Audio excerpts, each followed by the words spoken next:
ਵਾਹਿਗੁਰੂ ਜੀ ਕਾ ਖਾਲਸਾ, ਸ਼੍ਰੀ ਵਾਹਿਗੁਰੂ ਜੀ ਕੀ ਫਤਿਹ। ਗੁਰਮਤਿ ਅਤੇ ਸਿੱਖ ਤਵਾਰੀਖ ਵੰਗਾਂ ਸ਼੍ਰੀ ਅੰਮ੍ਰਿਤਸਰ ਸਾਹਿਬ ਜੀ ਵੱਲੋਂ ਅੱਜ ਬਹੁਤ ਹੀ ਮਹੱਤਵਪੂਰਨ ਵਿਸ਼ੇ ਦੇ ਉੱਤੇ ਇਹ ਵਿਚਾਰ ਗੋਸ਼ਟੀ ਰੱਖੀ ਗਈ ਹੈ। ਪਰੰਪਰਾ ਇੱਕ ਸੰਵਾਦ।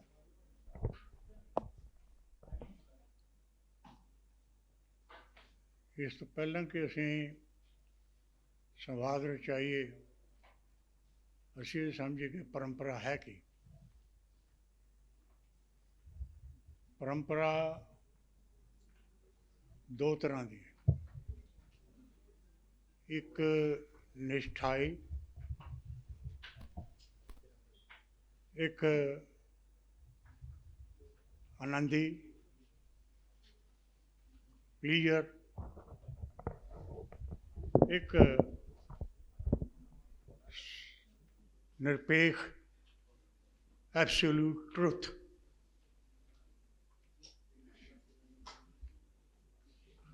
ਦੂਜੀ ਤਰ੍ਹਾਂ ਦੀ ਜਿਹੜੀ ਪਰੰਪਰਾ ਹੈ ਉਹ ਗਿਆਨ ਦੀ ਹੈ।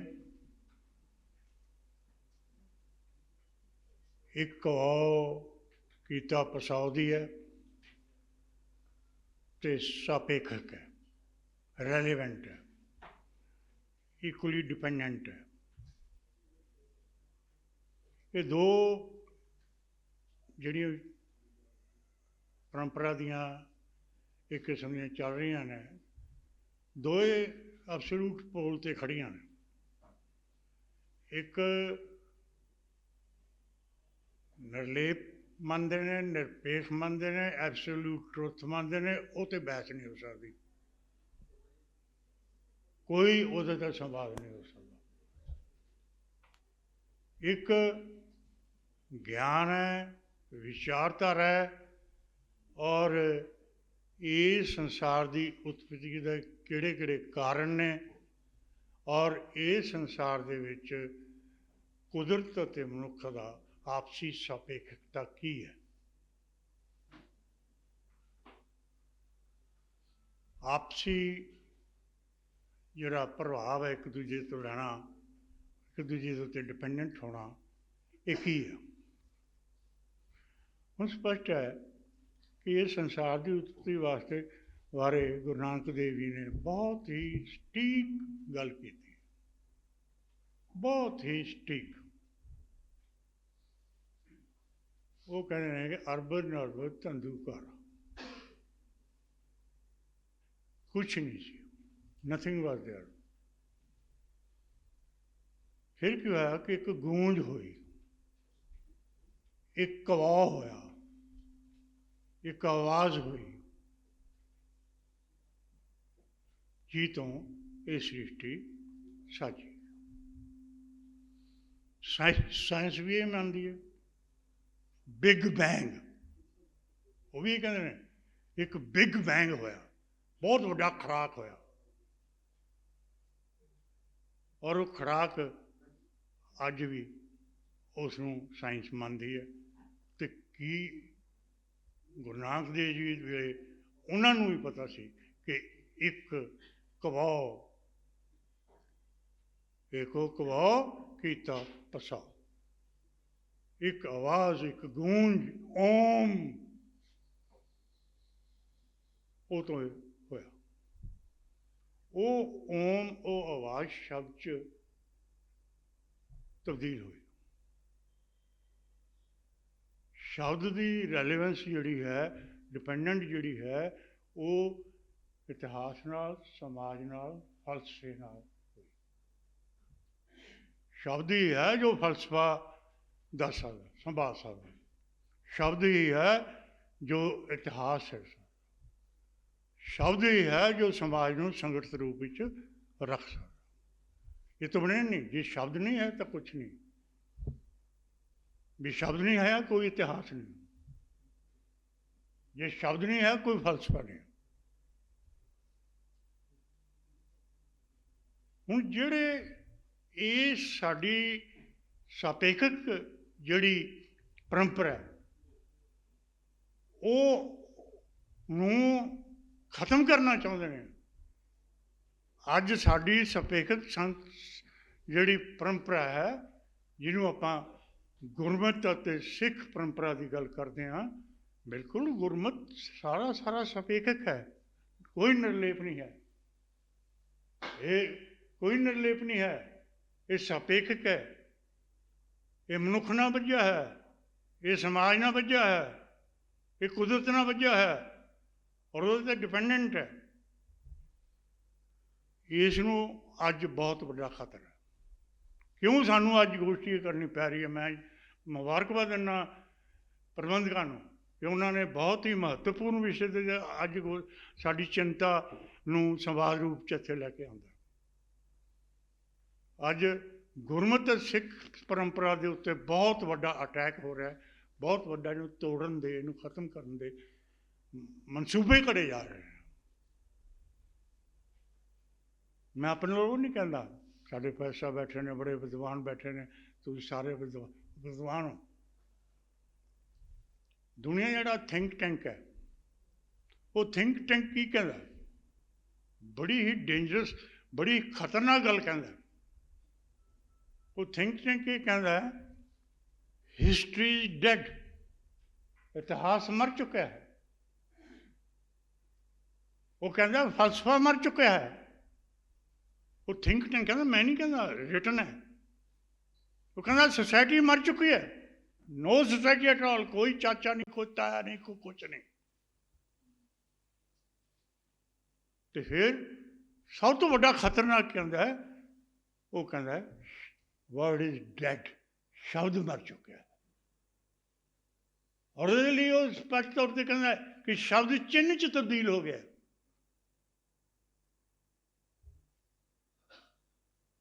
ਸ਼ਬਦ ਬਕਾਇਦਾ ਤੌਰ 'ਤੇ ਡਿਜੀਟਲ ਹੋ ਗਿਆ, ਡਿਜੀਟਲ ਅੰਕੜਾ।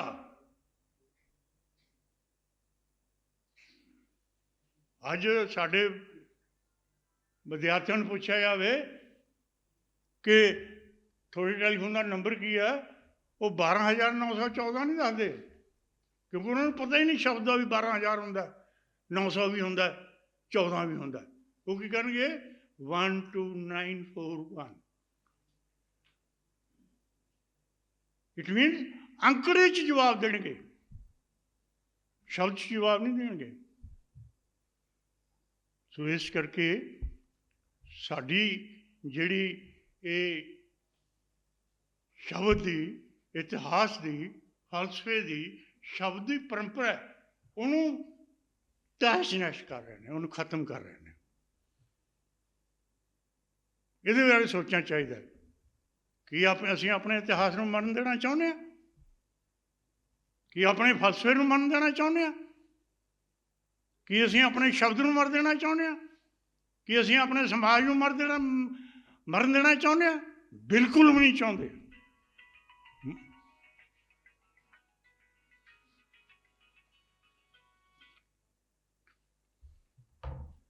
ਬਿਲਕੁਲ ਵੀ ਨਹੀਂ ਚਾਹੁੰਦੇ।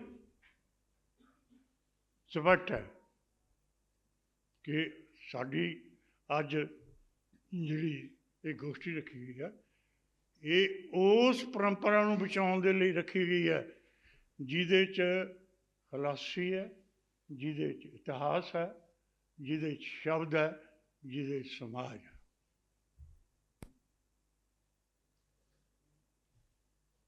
ਅੱਜ ਅਧਿਆਤਮਿਕ ਵਿਚਾਰਧਾਰਾ ਦੇ ਬੰਦੇ ਜਿਹੜੇ ਹੈਗੇ ਨੇ, ਉਹ ਇੱਕ ਐਬਸੋਲੂਟ ਪੋਲ 'ਤੇ ਖੜ੍ਹੇ ਨੇ। ਇੱਕ ਪੂੰਜੀਪਤੀ ਵਿਚਾਰਧਾਰਾ ਦੇ, ਪਦਾਰਥਕ ਵਿਚਾਰਧਾਰਾ ਦੇ ਬੰਦੇ ਇੱਕ ਪੋਲ 'ਤੇ ਖੜ੍ਹੇ ਨੇ। ਪਦਾਰਥਕ ਵਾਲੇ ਕਹਿੰਦੇ ਨੇ ਆਹ ਜਿਹੜੀ ਚੀਜ਼ ਹੈ ਇਹ ਲੱਕੜ ਹੈ, ਮੰਨਦੇ ਹਾਂ ਇਹ ਲੱਕੜ ਹੈ, ਪਰ ਜਦੋਂ ਇਹ ਡੈਸਕ ਦੇ ਰੂਪ 'ਚ ਆਈ ਹੈ ਤਾਂ ਇਹਦੀ ਰੈਲੇਵੈਂਸ ਜਿਹੜੀ ਹੈ, ਇਹਦੀ ਡਿਪੈਂਡੈਂਟ ਜਿਹੜੀ ਹੈ ਉਸ ਵਿਚਾਰਧਾਰਾ ਦੇ ਉੱਤੇ। ਜੇ ਵਿਚਾਰ ਹੈ ਤਾਂ ਇਹ ਡੈਸਕ ਹੈ। ਇਕੱਲੀ ਲੱਕੜ ਕੁਛ ਨਹੀਂ ਕਰ ਸਕਦੀ। ਜੇ ਕਹੂੰ ਗੱਠਾ ਕੁਛ ਕਰ ਸਕਦਾ, ਗੱਠਾ ਨਹੀਂ ਕੁਛ ਕਰ ਸਕਦਾ, ਗੱਠਾ ਪਿਆ ਰਹੂ ਨਾ।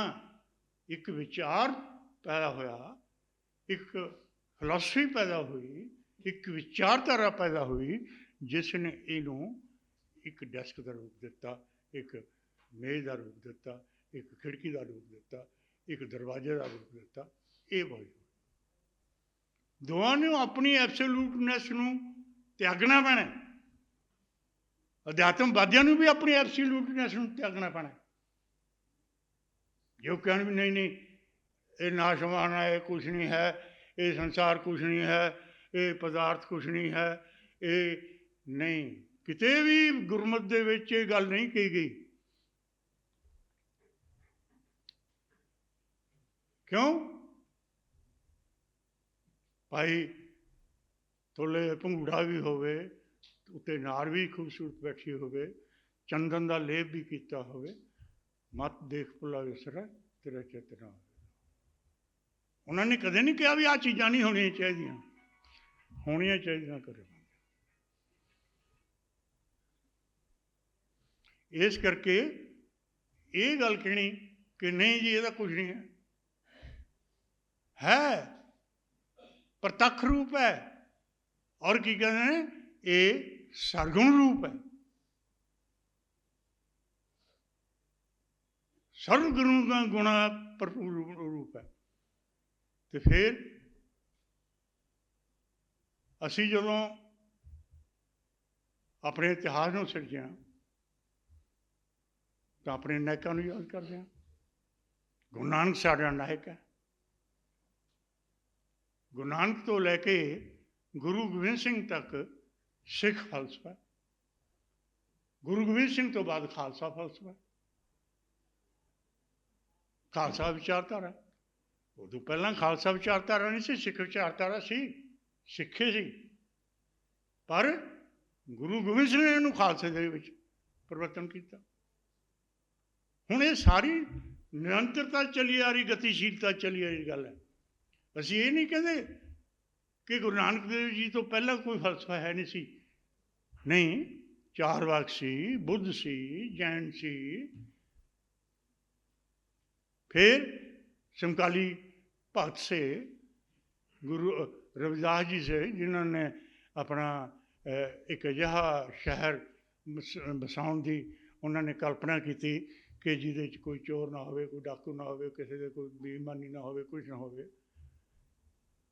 सो ये नहीं है कि भी उदों पहला किसी ने कल्पना नहीं की या किसी ने इदां दी गल नहीं की, किसी ने यूटोपियाई विचार नहीं लिया, ले।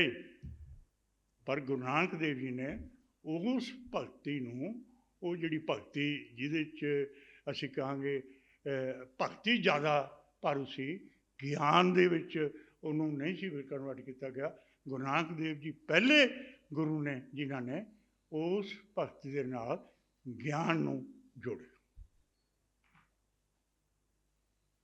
गुरमत ज्ञान का भंडार है, ज्ञान का बोहित है। ये नहीं है क्योंकि मैनूं पता है असीं एक ओंकार तो शुरू करके 18 10 20 तक पढ़ जाने, विच की है किसी को कोई पता नहीं। पढ़ता एक ओंकार तो शुरू किया 18 10 20 भी, विच ये पूछे भी विच की कहा, बाबिया ने की कहा, कोई पता नहीं। क्यों? उन्होंने दसिया ही नहीं भी ये कुछ है। मैं पाठ करना, निष्ठा रखनी है, निष्ठाई पूजक कॉन्सैप्ट बनाता। ये भी है कि गुरमत और सिक्खी नूं पूजक कॉन्सैप्ट तो आज़ाद करने की जरूरत है। जे इसनूं दुनिया का फलसफा बनाना जद कि है, असी इस गल मानते हैं, बड़ी उसकी डीप स्टडी की है, और असी कहने हैं कि हाँ दुनिया का एक बहुत अहम एक फलसफा है जो सारी दुनिया को राह दस सकता है। पर यह तद ही बनूगा जे असी उसनूं उस निष्ठाई परंपरा चों बाहर कढ़ांगे, उहनूं ओपन करांगे, लोकां लवे उन्हां दे उहदे ज्ञान नूं लियावांगे। जे असीं ये कहंदे लो जी ਭਾਈ ਮਨੀ ਸਿੰਘ ਦੇ ਬੰਦ ਤਾਂ ਕੱਟੇ ਗਏ ਕਿਉਂਕਿ ਉਹਨੇ ਗੁਰੂ ਗ੍ਰੰਥ ਸਾਹਿਬ ਦੀ ਜਿਹੜੀ ਪਾਤਸ਼ਾਹੀ ਕਰਤੀ ਸੀ ਉਹਦੇ ਬੰਦ ਕੱਟਤੇ ਸੀ, ਇਸ ਲਈ ਉਹਨਾਂ ਦੇ ਬੰਦ ਕੱਟੇ ਗਏ। ਇਹ ਚੱਲ ਰਹੀ ਹੈ ਨਿਸ਼ਠਾ, ਇਹਨੂੰ ਨਿਸ਼ਠਾਈ ਕਹਿੰਦੇ ਨੇ। ਇਹ ਵੀ ਪਰੰਪਰਾ ਹੈਗੀ ਹੈ, ਪਰ ਇਹ ਪਰੰਪਰਾ ਨੂੰ ਸੰਭਾਲਣ ਦੀ ਲੋੜ ਨਹੀਂ। ਬਹੁਤ ਵੱਡੇ ਜ਼ੁਲਮ ਹੋਏ ਉਹਨਾਂ 'ਤੇ, ਉਹਨਾਂ ਨੇ ਬੰਦ ਕਟਵਾਏ। ਕੋਈ ਕਟਵਾ ਕੇ ਦੇਖੋ ਤਾਂ, ਇੱਕ ਮਾੜਾ ਜਿਹਾ ਕੰਡਾ ਚੁਭਾ ਕੇ ਦੇਖੋ। ਇਹ ਕਹਿਣਾ ਕਿ ਨਹੀਂ ਜੀ ਇਹ ਤਾਂ ਕੱਟੇ ਗਏ, ਮਤਲਬ ਇੱਦਾਂ ਦੀਆਂ ਜਿਹੜੀਆਂ ਸਾਖੀ ਪਰੰਪਰਾਵਾਂ ਨੇ, ਪਹਿਲਾਂ 500 ਸਾਖੀ ਸੀ, ਹੁਣ 100 ਸਾਖੀ ਰਹਿ ਗਈ। ਕਿਉਂ? 400 ਸਾਖੀਆਂ ਅਸੀਂ ਰੱਦ ਕਰਤੀਆਂ। ਇਤਿਹਾਸ 'ਤੇ ਪਰਖ ਕੇ, ਵਿਗਿਆਨ 'ਤੇ ਪਰਖ ਕੇ, ਗਿਆਨ 'ਤੇ ਪਰਖ ਕੇ, ਗੁਰਮਤਿ ਫਲਸਫੇ ਦੇ ਉੱਤੇ ਪਰਖ ਕੇ 400 ਰੱਦ ਕਰਤੀਆਂ, 100 ਰਹਿ ਗਈ। ਸੋ ਅਸੀਂ ਇਸ ਗੱਲ ਨੂੰ ਬਕਾਇਆ ਤੌਰ 'ਤੇ ਬਣਾਈਏ ਕਿ ਅਸੀਂ ਇਹ ਨਹੀਂ ਬੰਦਾ ਬਹਾਦਰ 'ਤੇ ਬੜੇ ਆਰੋਪ ਲੱਗੇ, ਜਦ ਕਿ ਸਭ ਤੋਂ ਵੱਡੀ ਗੱਲ ਜਿਹੜੀ ਹੈ ਉਹ ਇਹ ਕਿ ਗੁਰੂ ਨਾਨਕ ਦੇਵ ਜੀ ਦਾ ਸਿੱਖ ਕਨਸੈਪਟ, ਗੁਰਮਤਿ ਕਨਸੈਪਟ ਗੁਰੂ ਗੋਬਿੰਦ ਸਿੰਘ ਨੇ ਖਾਲਸੇ ਦੇ ਰੂਪ ਵਿੱਚ ਲਿਆਂਦਾ ਨਿਰੰਤਰਤਾ ਦੇ ਵਿੱਚ, ਅਤੇ ਗੁਰੂ ਗੋਬਿੰਦ ਸਿੰਘ ਤੋਂ ਬਾਅਦ ਬੰਦਾ ਬਹਾਦਰ ਨੇ ਲੋਕ ਰਾਜ ਦੇ ਰੂਪ ਵਿੱਚ ਲਿਆਂਦਾ, ਰਾਜ ਦੇ ਰੂਪ ਲਿਆਂਦਾ। ਔਰ ਉਸ ਲੋਕ ਰਾਜ ਦਾ ਕੀ ਮੰਤਰ ਸੀ? ਮੰਤਰ ਗੁਰੂ ਨਾਨਕ ਦੇਵ ਜੀ ਵਾਲਾ ਸੀ। ਉਹੀ ਸੀ ਮੰਤਰ, ਇਹ ਸੀ ਕਿ ਜਿਹੜਾ ਬੀਜੂਗਾ ਉਹੀ ਖਾਊਗਾ, ਕੋਈ ਵਿਹਲੇ ਨਹੀਂ ਹੋਊਗਾ, ਕੋਈ ਜ਼ਗੀਰਦਾਰੀ ਨਹੀਂ, ਕੋਈ ਕੁਛ ਨਹੀਂ। ਜਿਹੜਾ ਕਿਰਤ ਕਰੂਗਾ ਉਹ ਖਾਊਗਾ, ਜਿਹੜਾ ਕੰਮ ਕਰੂਗਾ ਉਹ ਖਾਊਗਾ, ਵੰਡ ਕੇ ਛਕਣਗੇ ਅਤੇ ਗੁਰੂ ਦਾ ਨਾਂ ਲੈਣਗੇ, ਸ਼ੁਕਰਾਨਾ ਕਰਨਗੇ। ਇਹ ਬੰਦਾ ਬਹਾਦਰ ਦਾ ਕਨਸੈਪਟ ਸੀ। ਯਾਨੀ ਕਿ ਸਿੱਖ ਰਾਜ ਦਾ ਸਥਾਪਨਾ ਜਦੋਂ ਬੰਦੇ ਬਹਾਦਰ ਰਾਹੀਂ ਹੋਈ ਤਾਂ ਇੱਥੋਂ ਦੀ ਸਟੇਟ ਨੂੰ, ਚਾਹੇ ਉਹ ਮੁਗਲਾਂ ਦੀ ਸੀ, ਚਾਹੇ ਉਹ ਗਾਂ ਅੱਗੇ ਬਾਅਦ ਦੇ ਵਿੱਚ ਵੀ ਅੱਜ ਤੱਕ ਕੰਟੀਨਿਊ ਕਰ ਰਹੀ ਹੈ, ਉਹਨੂੰ ਬੜਾ ਖਤਰਾ ਇਹਨਾਂ ਤੋਂ, ਇਸ ਨਾਇਕ ਤੋਂ, ਬੰਦਾ ਬਹਾਦਰ ਤੋਂ ਬੜਾ ਖਤਰਾ ਹੈ, ਗੁਰੂ ਨਾਨਕ ਦੇਵ ਜੀ ਤੋਂ ਬੜਾ ਖਤਰਾ ਹੈ, ਗੁਰੂ ਗੋਬਿੰਦ ਸਿੰਘ ਜੀ ਤੋਂ ਬੜਾ ਖਤਰਾ ਹੈ।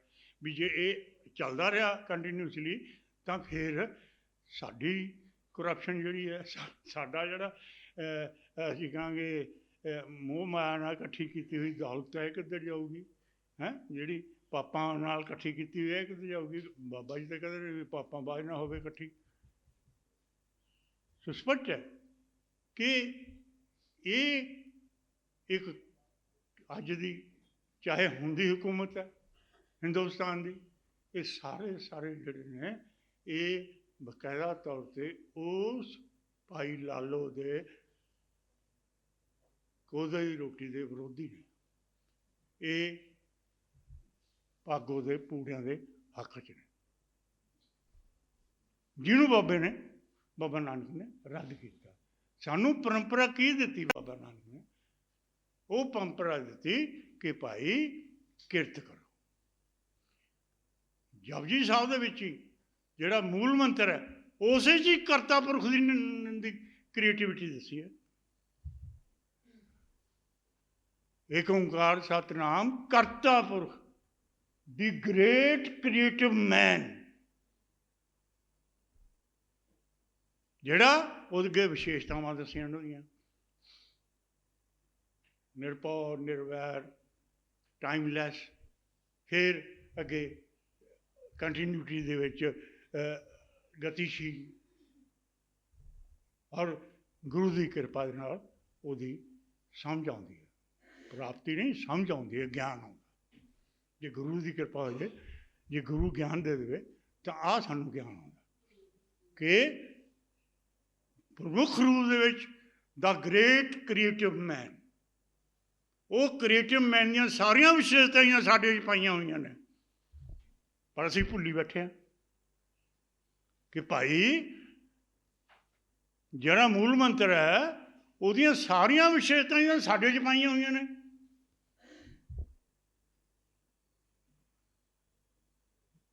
ਆਦਮੀ ਉਹ ਕਰ ਸਕਦਾ ਜਿਹੜਾ ਕੋਈ ਹੋਰ ਨਹੀਂ ਕਰ ਸਕਦਾ। ਪਰ ਜੇ ਤੁਸੀਂ अपनी परंपरा उसनूं याद रखो, जे उसनूं संभाल के रखो, जे उसके उत्ते अमल करो। पर अज तक की है, अज तां कोई किधर नूं भज्जिया फिरदा, मोटरसाइकिल चक लिया उधर नूं भागे, उन्होंने उधर नूं भागे, कदे ट्रैक्टर लै लिया, कदे कुछ लै लिया है, फालतू दी गल्लां, कम्म करना कोई नहीं है जी।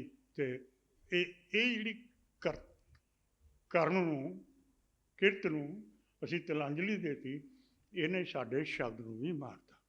कोई ट्रैक्टर ट्रूक्टर शब्द नहीं पैदा कर सकता, कोई कंप्यूटर शब्द नहीं पैदा कर सकता, कोई मशीनरी शब्द नूं पैदा नहीं कर सकती। थोड़ा कंप्यूटर भी शब्द पैदा नहीं कर सकता, जो तुसीं फीड करोगे उही जवाब देऊगा। जे कहो भी आपे विचों कढ लूगा, विचों कित्थों कढ लूगा? ये तो आदमी की वो है, आदमी विच पाऊगा फिर वह जवाब दे दूगा। सो इस करके ये शब्द किरत पैदा करती है, शब्द नूं खेत पैदा करता, शब्द नूं साडी खूह की गाधी पैदा करती है, शब्द नूं भाई साहब स्पष्ट है। इस गल की है कि जो बस आखिरी गल कह के, क्योंकि मैंने टाइम बहुत थोड़ा, मैं घंटा डेढ़ घंटा बोल रहा हूँ, पर मैं अपनी आखिरी गल कह के थोड़ी समाप्ति लेना कि अपन एक चली आ रही परंपरा दे विच गल सुनी कि एक जट बामण गया, बामण कहना आ पत्थर आ मैनू दे, मैं भी जरा इनू पूज लेना। जा जा भज, बौला ना हो तो तेरे काम का नहीं है, तेरे किहड़े काम का, तू ही करेगा। वो फिर नहीं हटिया, उन्हें एक अनकड़ जहा पत्थर देता, उन्हें चक के पराता, उन्हें जाके खेत से कढ़ता, जिमें आप मन्ना कढ़ दें, खेत से कढ़ता। 4-5 दिन बाद उन्होंने पंडित नूं आए ही देखिए भला, वो कहना मैं सिद्ध करना कर लिया उन्हें, कहना कि किथे किथे तेरा भगवान, कहना वो देख मैसां चारदा च नहीं, एक मैसां चारदे पाली वाल मुर्गे करके, कहना वो देख है वो चारदा। अच्छा, वो तो पिंड हैरान हो गया, करिया उत्थे आके कोई रौला पाता, वो मैसां चारदा। अच्छा मैसां चारदा, फिर 5-7 दिन बाद फिर गया भी खबर जट झूठ बोलता हो भी आप देखिए भला। वो जो गया क्यों कितने, वो देखता हल बांबा, वो बांबा नहीं, ये मेरा भगवान है, हल बाहर है, बाहर है ये तो हल भी होंगे, सारे काम करता। सो इस करके भराओ हल बनाना छड्डो, हथी खेती करना छड्डो, हथी किरत करना छड्डो। आ ट्रैक्टर ट्रूक्टर ने इन्हों का बिले करते, वो ऐ जे करके मशीन जी घुमाते दड़, फिर मशीन जी घुमाते पै जाता। वो भाई साहब उतों किन्ने बंदे काम करते थे, एक ट्राली भरन के लिए 6-5-6 बंदे लाने लिए, 5-6 बंदे भरन लिए।